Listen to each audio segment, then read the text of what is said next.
Hi hello guys, I Mohan. Welcome to Staples Kannada. ಇವತ್ತಿನ ವಿಡಿಯೋದಲ್ಲಿ ನಾವು ಈ ಸ್ವಿಂಗ್ ಟ್ರೇಡ್ಗೆ ಅಥವಾ ಲಾಂಗ್ ಟರ್ಮ್ಗೆ ಇನ್ವೆಸ್ಟ್ಮೆಂಟ್ ಮಾಡಲಿಕ್ಕೆ ಒಂದಷ್ಟು ಬೇರೆ ಬೇರೆ ಇಂಡೆಕ್ಸ್ಗಳಿಂದ ಸ್ಟಾಕ್ಸ್ಗಳನ್ನ ಇಂಪೋರ್ಟ್ ಮಾಡಬೇಕಾಗುತ್ತೆ. ಇಲ್ಲಿ ಒಂದೊಂದೇ ಸ್ಟಾಕ್ಸ್ಗಳನ್ನ ಇಂಪೋರ್ಟ್ ಮಾಡಲಿಕ್ಕೆ ತುಂಬ ಲೇಟ್ ಆಗುತ್ತೆ. ಸೊ ಇಲ್ಲಿ ನಾನು ಈಸಿ ಮೆಥಡಲ್ಲಿ ಅನ್ಲಿಮಿಟೆಡ್ ಸ್ಟಾಕ್ಸ್ಗಳನ್ನ ಇಂಪೋರ್ಟ್ ಮಾಡೋದು ಹೇಗೆ ಅಂತ ತೋರಿಸ್ತಾ ಇದ್ದೀನಿ. ಸೊ ಇದು ನಿಮಗೆ ಸ್ವಿಂಗ್ ಟ್ರೇಡ್ ಮಾಡಲಿಕ್ಕೆ ಅಥವಾ ಇನ್ವೆಸ್ಟ್ಮೆಂಟ್ ಪರ್ಪಸ್ಗೆ ಅಥವಾ ಟ್ರೇಡ್ ಮಾಡಲಿಕ್ಕೆ ಹೆಲ್ಪ್ ಆಗ್ಬೋದು. Let's get in. ಮೊದಲಿಗೆ ಇದು ಈ watch list pro Zerodha kite, ಇದು ಒಂದು ಗೂಗಲ್ ಎಕ್ಸ್ಟೆನ್ಷನ್. ಇದನ್ನ ಮುರಳಿ ಅನ್ನೋರು ಡೆವಲಪ್ ಮಾಡಿ ಫ್ರೀ ಆಫ್ ಕಾಸ್ಟ್ ಅಲ್ಲಿ ಬಿಟ್ಟಿದ್ದಾರೆ. ಸೊ ಇಲ್ಲಿ ಇದನ್ನು ಯೂಸ್ ಮಾಡೋದು ಸಿಂಪಲ್ ಮೆಥಡ್ಸ್ ನ ತೋರಿಸ್ತೀನಿ. ಮೊದಲಿಗೆ ಇಲ್ಲಿ ಡೌನ್ಲೋಡ್ ಎಕ್ಸ್ಟೆನ್ಷನ್ ನ ಕ್ಲಿಕ್ ಮಾಡ್ಕೊಳ್ಳಿ. ನೆಕ್ಸ್ಟ್ ಇದು ನಿಮಗೆ ಗೂಗಲ್ ಕ್ರೋಮ್ದು ವೆಬ್ ಸ್ಟೋರ್ಗೆ ಹೋಗುತ್ತೆ. ಇಲ್ಲಿ ನೀವು ಡೌನ್ಲೋಡ್ ಅಂತ ಕ್ಲಿಕ್ ಮಾಡಿ. ಇಲ್ಲಿ ನಾನು ಆಲ್ರೆಡಿ ಡೌನ್ಲೋಡ್ ಆಗಿರೋದ್ರಿಂದ ರಿಮೂವ್ ಅಂತ ಬರ್ತಾ ಇದೆ. ನಿಮ್ಗೆ ಇಲ್ಲಿ ಡೌನ್ಲೋಡ್ ಅಂತ ಇರುತ್ತೆ. ಒಂದ್ಸತಿ ಡೌನ್ಲೋಡ್ ಆದ್ಮೇಲೆ ಸೊ ಇಲ್ಲಿ ನಾವೇನು ಎಕ್ಸ್ಟೆನ್ಷನ್ಸ್ ಆಡ್ ಮಾಡ್ಕೋತೀವಲ್ಲ ಅದು ಇಲ್ಲಿ ಅಪಿಯರ್ ಆಗುತ್ತೆ. ನೆಕ್ಸ್ಟ್ ಇಲ್ಲಿ ನೀವು ಜೆರೋದ ಕೈಟ್ ನ ಲಾಗಿನ್ ಮಾಡ್ಕೊಳ್ಳಿ. ನೆಕ್ಸ್ಟ್ ಇಲ್ಲಿ ಚಾರ್ಟ್ ಅಂತ ಇದೆಯಲ್ಲ, ಈ ಸೆಕ್ಷನ್ ಅಲ್ಲಿ ಇಲ್ಲಿ ಪಾಪ್ಔಟ್ ಅಂತ ಬರುತ್ತಲ್ಲ, ಇದನ್ನ ಕ್ಲಿಕ್ ಮಾಡಿ. ಸೊ ಇದು ನೆಕ್ಸ್ಟ್ ಟ್ಯಾಬ್ಗೆ ಹೋಗುತ್ತೆ. ಸೊ ಇಲ್ಲಿ ನಮಗೆ ನೆಕ್ಸ್ಟ್ ಒಂದು ವಿಂಡೋ ಓಪನ್ ಆದಮೇಲೆ ನೆಕ್ಸ್ಟ್ ಇಲ್ಲಿ ಎಕ್ಸ್ಟೆನ್ಷನ್ನ ಕ್ಲಿಕ್ ಮಾಡ್ಕೊಳ್ಳಿ. ಸೊ ಇಲ್ಲಿ ಎಕ್ಸ್ಟೆನ್ಷನ್ ಓಪನ್ ಆಗುತ್ತೆ. ನೆನಪಿರಲಿ, ಇಲ್ಲಿ ಇವಾಗ ಬೇರೆ ವೆಬ್ಸೈಟಲ್ಲಿ ನಾನು ಇಲ್ಲೆಲ್ಲೋ ಇದ್ದಾಗ ಕ್ಲಿಕ್ ಮಾಡಿದ್ರೆ ವರ್ಕ್ ಆಗಲ್ಲ. ಜೆರೋದಲ್ಲಿ ಲಾಗಿನ್ ಇರಬೇಕು, ಅದ್ರದ್ದು ಸಪ್ರೇಟ್ ಟ್ಯಾಬ್ ಇರಬೇಕು. ಆವಾಗ ಇದನ್ನ ಕ್ಲಿಕ್ ಮಾಡಿದಾಗ ನಾವು ಆಫ್ ಆನ್ ಮಾಡ್ಬೋದು.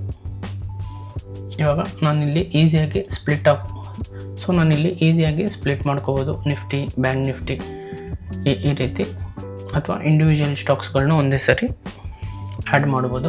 ಸೊ ಆಲ್ರೆಡಿ ಇಂಪೋರ್ಟ್ ಮಾಡಿರೋದ್ರಲ್ಲಿ ಇವಾಗ ನಿಫ್ಟಿ 50 ಸ್ಟಾಕ್ಸು, ಹೀಗೆ ಒಂದೊಂದೇ ಸ್ಟಾಕ್ಸ್ಗಳನ್ನ ನಾವು ಕ್ಲಿಕ್ ಮಾಡಿದ್ರೆ ಅಪಿಯರ್ ಆಗುತ್ತೆ, ಅನಲೈಸ್ ಮಾಡ್ಬೋದು. ಅದೇ ರೀತಿ ಸಿಂಪಲ್ಲಾಗಿ ಡೌನ್ ಆರೋ ಬಟನ್ ಕ್ಲಿಕ್ ಮಾಡಿದ್ರೂ ನಮಗೆ ಸ್ಟಾಕ್ಸ್ಗಳನ್ನ ನೋಡ್ಬೋದು. ಸೊ ಇಲ್ಲೊಂದಷ್ಟು ಎಲಿಮೆಂಟ್ಸ್ಗಳಿದೆ, ನೀವು ಚೆಕ್ ಮಾಡ್ಕೋಬೋದು. ಅಂದರೆ ಇಲ್ಲಿ ಕ್ಲಿಯರ್ ವಾಚ್ ಲಿಸ್ಟ್ ಅಂತ ಆದರೆ ಕ್ಲಿಕ್ ಮಾಡಿದ್ರೆ ಎಲ್ಲನೂ ಡಿಲೀಟ್ ಆಗುತ್ತೆ.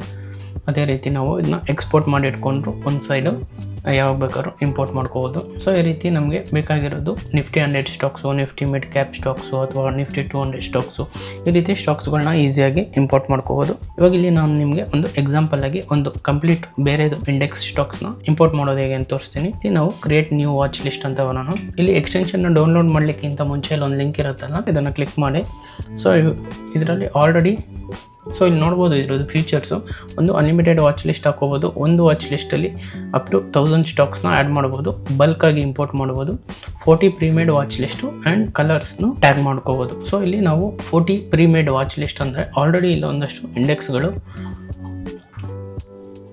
ಇಂಡೆಕ್ಸ್ ವೈಸು ಅಥವಾ ಸೆಕ್ಟರ್ ವೈಸು ಆಲ್ರೆಡಿ ಇಲ್ಲಿರುತ್ತೆ. ಇಂಪೋರ್ಟ್ ಮಾಡಿಕೊಂಡು ಸ್ಟಾಕ್ಸ್ಗಳನ್ನ ಅನಲೈಸ್ ಮಾಡ್ಬೋದು ಈಸಿಯಾಗಿ. ಸದ್ಯಕ್ಕೆ ಇಲ್ಲಿ ನಾನು ಇವಾಗ ಎಕ್ಸಾಂಪಲು ನಿಫ್ಟಿ 500 ಸ್ಟಾಕ್ಸ್ನ ಇಂಪೋರ್ಟ್ ಮಾಡಿ ತೋರಿಸ್ತೀನಿ. ಮೊದಲಿಗೆ ಇದನ್ನು ರಿನೇಮ್ ಮಾಡೋಣ ವಾಚ್ ಲಿಸ್ಟಲ್ಲಿ. ಇವಾಗ ನಿಫ್ಟಿ 500 ಇಂಪೋರ್ಟ್ ಮಾಡ್ತಾ ಇರೋದ್ರಿಂದ ಇಲ್ಲಿ ನಾನು ನಿಫ್ಟಿ 500 ವಾಚ್ ಲಿಸ್ಟ್ನ ರೆಡಿ ಮಾಡ್ಕೊಂಡಿದ್ದೀನಿ. ಸೊ ಇಲ್ಲಿ ನಾವು ಈ ನಿಫ್ಟಿ 500 ಮೇಲೆ ಕ್ಲಿಕ್ ಮಾಡ್ತಾ ಇದ್ದಂಗೆ ಆಲ್ರೆಡಿ ಸ್ಟಾಕ್ಸ್ಗಳು ಇರುತ್ತೆ. ಸೊ ಇಲ್ಲಿ ನೀವು ಕಂಟ್ರೋಲ್ ಎನ ಕ್ಲಿಕ್ ಮಾಡಿ ಎಲ್ಲ ಸೆಲೆಕ್ಟ್ ಆಗುತ್ತೆ. ಆ್ಯಂಡ್ ಇಲ್ಲಿ ಬಂದು ಇಲ್ಲಿ ಇಂಪೋರ್ಟ್ ಸಿಂಬಲ್ಸ್ ಅಂತ ಇದೆಯಲ್ಲ, ಇಲ್ಲಿ ಕ್ಲಿಕ್ ಮಾಡಿ. ಇಲ್ಲಿ control v add to watch list ಅಂತ ಕ್ಲಿಕ್ ಮಾಡಿದ್ರೆ ಸೊ ಇಲ್ಲಿ ಆಡೆಡ್ 489 ಸ್ಟಾಕ್ಸ್. ಇನ್ನು 12 ಸ್ಟಾಕ್ಸ್ ಏನೋ ಮಿಸ್ ಆಗಿದೆ, ಅದು ಆಮೇಲೆ ನೋಡೋಣ. ಸೊ ಇಲ್ಲಿ ನಮಗೆ ಕಂಪ್ಲೀಟ್ 500 ಸ್ಟಾಕ್ಸ್ ಲಿಸ್ಟ್ ಆಗಿದೆ.